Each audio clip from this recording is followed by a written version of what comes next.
happy summer of Skinwalker Ranch. George is what we got today. Everybody's celebrating. So we're going to celebrate it. Take a deep dive into some of the things that's happened over the years at Skinwalker Ranch with John Forrest and Carlos Sampson. I'm Ron Futrell, and George, here we go. Let's jump right into it. Now, I've watched some of the History Channel on what's going with Brandon Fugel and what's happening now at Skinwalker Ranch, but you've got the history of that place and know it from I'm going to say beginning to end, at least recorded history on that property in northeast Utah. Yeah, so 30 years ago, this year, in the spring of 1996, Robert Bigelow had created this organization called NIDS, the National Institute for Discovery Science, and they were looking for things to do. He's got this world-class body of experts. He's got an investigative team that he's just hiring, and he hears about this ranch in northeastern Utah where they're seeing a lot of UFOs and cattle mutilations at the same time. I think you read it in the Deseret News. There was an article there. He flies down with John Alexander to the ranch, speaks to the rancher, who gives him sort of a broad view, but not all the details about what's been going on there. On the spot, Bigelow buys the ranch. He sends NIDS down to start investigating, and it was 30 years ago when the official scientific investigation of the ranch started, and it's been underway ever since, meaning it is the most intensely studied UFO paranormal hotspot in the world. There is John Alexander, a shot of him right there. And in fact, you talk to him. He's got interesting thoughts about what he saw there, and I'm going to ask you to explain some of what John Alexander is saying right here. Well, you know the ranch very well, Skinwalker Ranch, and the problem we had there, and this is where I developed the precognitive sentient phenomena. Something else is in control, and if it wants you to find out, it may allow that, but if it doesn't, this thing just keeps morphing and changing into, new shapes and forms. Things we're doing now, we're on camera. We had cameras there, and things would happen just off camera, or sometimes in front of the camera, but you wouldn't see them. Precognitive, as you said, Right. because it always seemed to stay one step ahead. Right. It can anticipate what you're going to do. Yeah, before you even know that you're going to do it. Okay, so he says precognitive sentient phenomena. What's he talking about there? Well, sentient meaning it's intelligent. Whatever's there is smart. It seems to be able to anticipate what we're doing. It can, it's phenomena, multiple, plural, because it appears in many different ways. It lets you see certain things, certain phenomena. It leaves physical evidence here and there, but in no discernible pattern. And precognitive in that it seems to be able to anticipate what the people on the ranch, the investigators, were going to do before they did it, before they even knew they were going to do it. Which is hard to accept, but that's the way it was going. That's what he saw. Okay. And these are scientists, right, all looking at this, inspecting this. Right. You literally wrote the book on it, right, on Skinwalker Ranch, and made people aware of what it is. Towards the end of this, I want to talk about the current state, what it is today, but there's some great aerials of it. Also involved in this was Colm Kelleher, Cork, Ireland, also has some British background there as well, but love hearing his Irish accent, number one, but what he has to say is also very, very important, certainly. And he talks about some of the things that he saw there at Skinwalker Ranch. Most of the activity that we have is centered around this ranch, and that was all kind of very scary poltergeist kind of stuff that it seems to have changed in character. Even though the same silver discs have been seen, Mexican hat type UFOs have been seen in the area, but overlaid on that you've got these multiple kind of poltergeist psychic type stuff, and that I'm not aware of that kind of intensity up in Montana. So even though you have years of intense attention devoted to this piece of ground, at the end of the day, what do you have? You mean this particular property? This property right here. We have probably close to, if you count up all of the incidents that pre-NIDS and post-NIDS, that we have a really good idea of what happened. We've close to 100 different incidents. If you look at those incidents, the only thing that jumps out at you is how unreproducible those incidents are. So if, supposing we went into a big training session and we trained like hell to to deal with animal mutilations or with lights in the sky or with any of the incidents that have happened, animals being moved into different locations. No two incidents ever repeated themselves. So you could almost see that as some kind of a learning curve that we've been on. So, training is meaningless when nothing is repeated. And that has happened consistently. It's the only thing consistent. Okay, so NIDS, the National Institute of Discovery Science there, he mentioned the 100 things that they had uncovered. You got the paperwork on this? NIDS has never released it, but this is my dog-eared copy of that list. And it's some amazing stuff. And as Colm said, it was frustrating for that team. They're scientists. They want replicable results, things that repeat, and nothing ever happened the same way. This month, in 1996, was a peak of activity. NIDS had just got there. They're not just hearing stories, they're seeing these things for themselves. And this month, the rancher there experienced something really weird. There's only one way into this property, and it goes right by the ranch house. Something went into his field and dug these cookie cutter type scoops of soil, 200 or 300 pounds per hole, and there were a whole bunch of these holes. It would take heavy equipment to get in there. There's no heavy equipment that got on that property that he wouldn't see. Also this month, giant orange hole in the sky, blue orb comes out of the hole. The rancher's dogs start messing with it, and it leads them off into the brush, and poof, the rancher hears this scream, these yelps from the dog, and they were vaporized. That was 30 years ago this month. And, of course, NIDS is there. They're investigating all of these things as they happen, and they can't prove any of it. They can see some of it that happened. There is physical evidence, but there's no explanation. And you can tell from that soundbite from Colm that he was a little bit frustrated with how hard it was to come to any kind of conclusion what was going on. One thing I do want to talk about at the site, some of the frightening things that actually happened. You've been there how many times? 25, 26. Okay, Yeah. well, plenty of times. You've not seen any of this phenomena yourself. Almost, maybe it is sentient, Well, and it knows George is on the property. I'm just saying. He figures I don't need to see it or whatever. I started going there in 2000. Matt Adams and I started going in 2002. We've been there a bunch of times. I think the only thing we saw was a light in the center homestead at one point. Don't know what it is, but there's no electricity there, so it's not like somebody plugged in a lantern or something. But things do tend to follow you home. We'll get into that in a little bit. Yes. Yeah, it's been very frustrating. I always felt good at the ranch. I had a good feeling there. Once you get past the possibility that some giant predator-type monster is going to come out and roar at you, or something that was mutilating all these animals in a horrific but very precise fashion, and then creatures and poltergeist activity, once you get sort of past the frightening aspect of that, it's a really beautiful place. Okay, I do want to talk about that, the hitchhikers, and bring you up to date on what is going on now at Skinwalker. We will do that when we return here to Mystery Wire with George Knapp.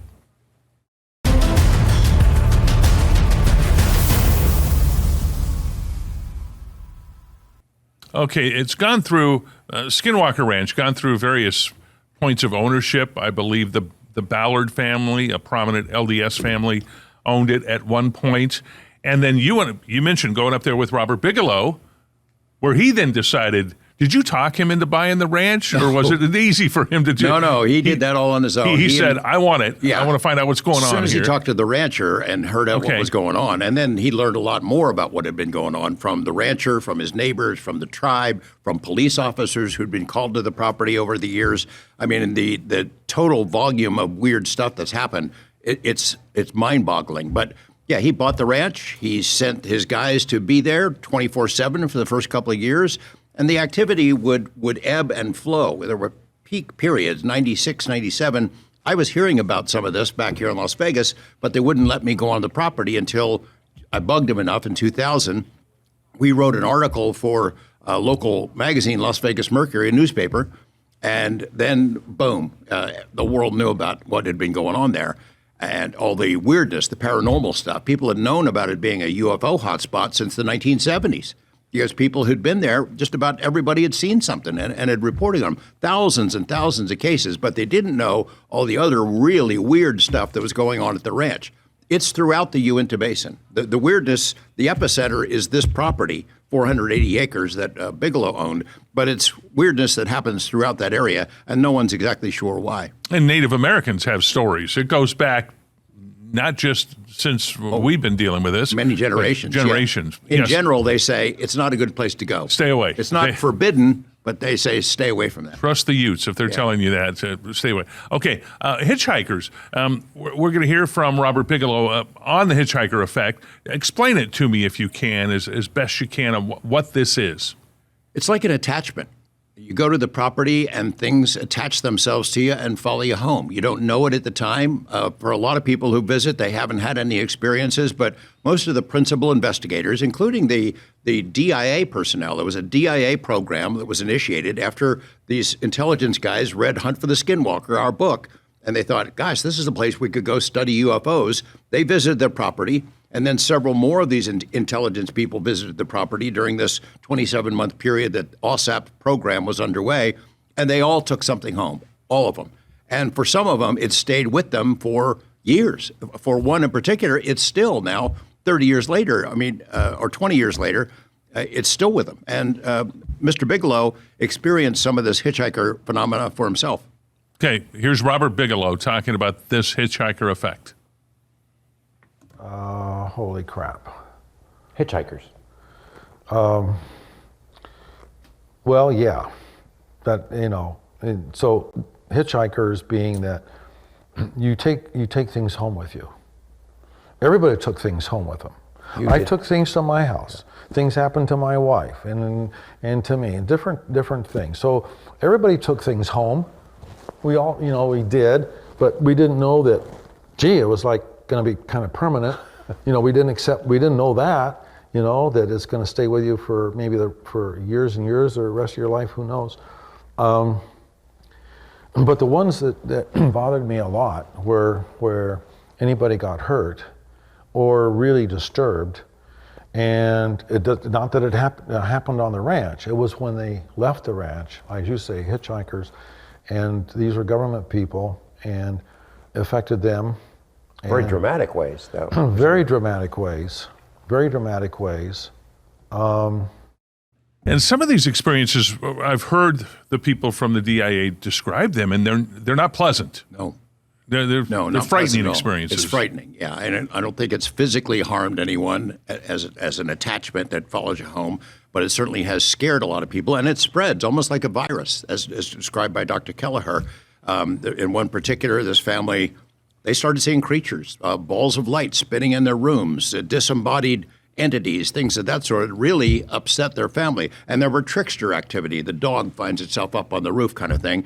And it's gone on for years and years. Now, I tried to get some of that degenerated. I would bring things home to my house and, hey, what do you got? Let's see what's going on. And again, I never saw anything, but my wife has, and Kelleher's wife has, and Bigelow's wife has, and all of the intelligence agents that went there during the OSAP period, all of them had experiences as well, and it really disrupted their lives. Bigelow had the property until 2016.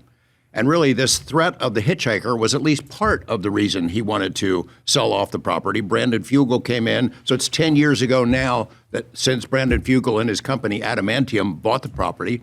They had it for a couple of years before the TV show started, and they're still there plugging away, trying to figure this stuff out. And they are. And here's Brandon Fugel, in fact, who owns the property now, like you said, owned it for 10 years, giving his thoughts on signing liability waivers is one of the provisions he makes if you're coming onto this property.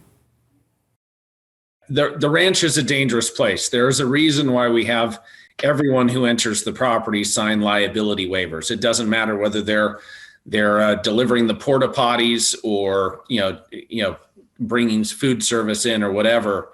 Everyone has to sign a liability waiver acknowledging the risks associated with entering the property.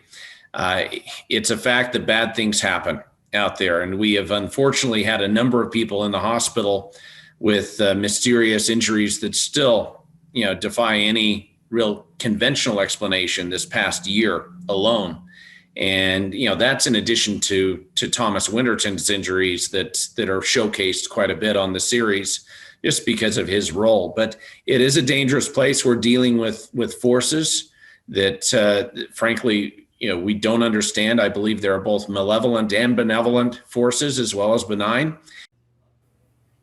Okay, Thomas Winterton's injuries. Tell me about that. Thomas Winterton is a good guy. He's the ranch manager, I think, is his position there now. He had the equivalent of an attack on his brain, kind of like Havana syndrome, what people are describing now. It put him in the hospital, almost killed him. There's no causal relationship between the ranch and the fact that it happened to him. It's just kind of coincidental, but it was really serious. There are other injuries that have been serious. Travis Taylor, if people have watched the show, was exposed to radiation. He had it's a transient source of radiation. 1 second it's there and caused him medical problems and exposures, and then it's gone. And there's nothing there that would promote radiation. No. There's nothing that they've looked we for know it. of. They've searched the grounds. They've, even when NIDS first came in, they looked for a baseline of information about the property. Are there psychoactive plants on the property? Are there gravity anomalies? They looked for other possible explanations of all this weird stuff and never found one. And, what causes radiation and then it's poisoning and then it's gone? What causes a brain injury and then it's gone? It's a very strange place. Beautiful, enigmatic, the most studied paranormal hotspot in the world. I mean, it's now 30 years since the study began, 20 years of Bigelow, 27 months of OSAP, and now 10 years of Brandon Fugel and his team, and nobody really has an answer for it yet. No, I want to find out, bring us up to date on what's happening on the property now with that show. I've seen a few episodes of it, enjoyed it. We will do that when Mystery Wire returns.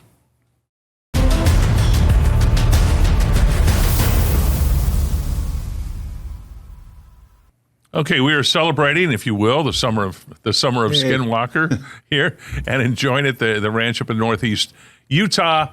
That now there's a History Channel show on. There's been a lot of documentaries. You've been a part of them. The show, tell me about. Well, I've seen it. I've seen them looking for certain things, and they find phenomena, again, stuff that is difficult to measure, a movement of a drone that's unexplained and things like that. What do you think of what we're seeing now with that show? I think they're doing a good job trying to figure it out. You're hamstrung in a sense that all of the studies so far have been sort of poking the bear. What happens if we do this? Whatever it is that's in charge there, this intelligence that's entity that or phenomena that John Alexander described, it calls the shots. You only get to see what it allows you to see. Cameras can be here looking where there had been activity the night before. It moves over to here. I mean, if it doesn't want to be hunted, which is one of the reasons why Mr. Bigelow gave up on the property, because the level of activity went down so far there was hardly anything for the NIDS guys to do. That's when the OSAP program came in. So Dr. James Lakatsky and Jay Stratton, who were working for the DIA, the Defense Intelligence Agency, had read the book, Hunt for the Skinwalker, decided, hey, let's go there. Maybe we could study UFOs at a place where we know they're going to show up. And that launched, with the help from Senator Harry Reid, the largest acknowledged UFO investigation in history of the U.S. government. $22 million secured by Harry Reid. It went on for 27 months. They sent a lot of investigators to the ranch. Those people saw a lot of very weird stuff, along with the NIDS team that had been left over. And how do you describe it? I mean, the basic documents, they produced a gigantic storehouse of information and the world's largest known UFO database, data warehouse, I should say. All of that is still classified, tucked away somewhere. The only things we know about the OSAP program are what Dr. Lakatsky and Colm Kelleher and I have released, what was allowed by the Dopser process to be made public, but the original material, it's all still stashed away somewhere. Is there an explanation? I mean, do you have an explanation for this, or is just that area something that this is Mystery Wire? It's a mystery. It seems to me that it's a learning curve or something, that whatever is there was trying to tell us something about the nature of reality. It isn't what it used to be, that all these things that we think are separate phenomena, animal mutilations, UFOs, poltergeist, trickster activity, disembodied voices, all kinds of strange stuff. Crop circles, they've all been there in one form or another. It's as if whatever is in charge there is telling us there's a link between all these things. Bigfoot type creatures too. There's a link between all these things. It's up to you folks to figure it out. That's what I take away from it. Some people have very bad experiences there.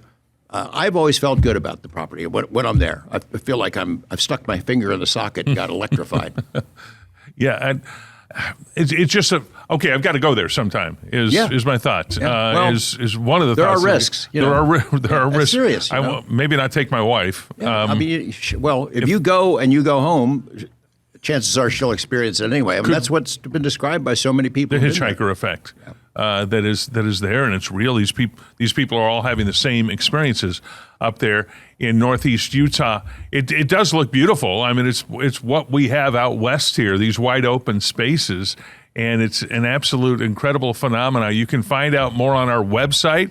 Go to 8newsnow.com, Mystery Wire, and look in there. And we've got more information, updated information. I'd like to look into those documents you've got there, the 100 or so. You might be able to take a look. Okay, different things that have happened. So we've collected a lot of information, I think, more than anyone anywhere online that we're putting on a new page, a compendium of some of the key interviews. John Alexander, Robert Bigelow, Colm Kelleher, James Lakatsky. And I think that there are going to be more interviews coming in the future. But 30 years ago, it all started. It's still underway under the Fugel ownership. And someday, maybe we'll get some answers. I'm not holding my breath, though.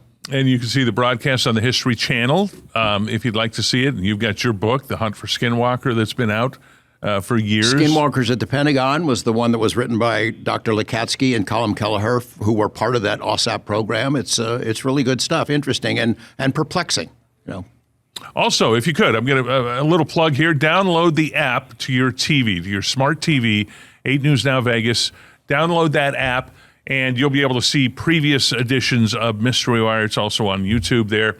If you've got a question for George, pop it up on our YouTube page, and I search through a lot of the comments on there, sometimes respond, and we'll come up with some questions. We'll do a question and answer segment at some point with you and do much more. But thank you so much for watching Mystery Wire. More episodes coming up. Never enough time to get everything in, but love the summer of Skinwalker. George, thank you very much. Sure, Ron. And thanks for watching.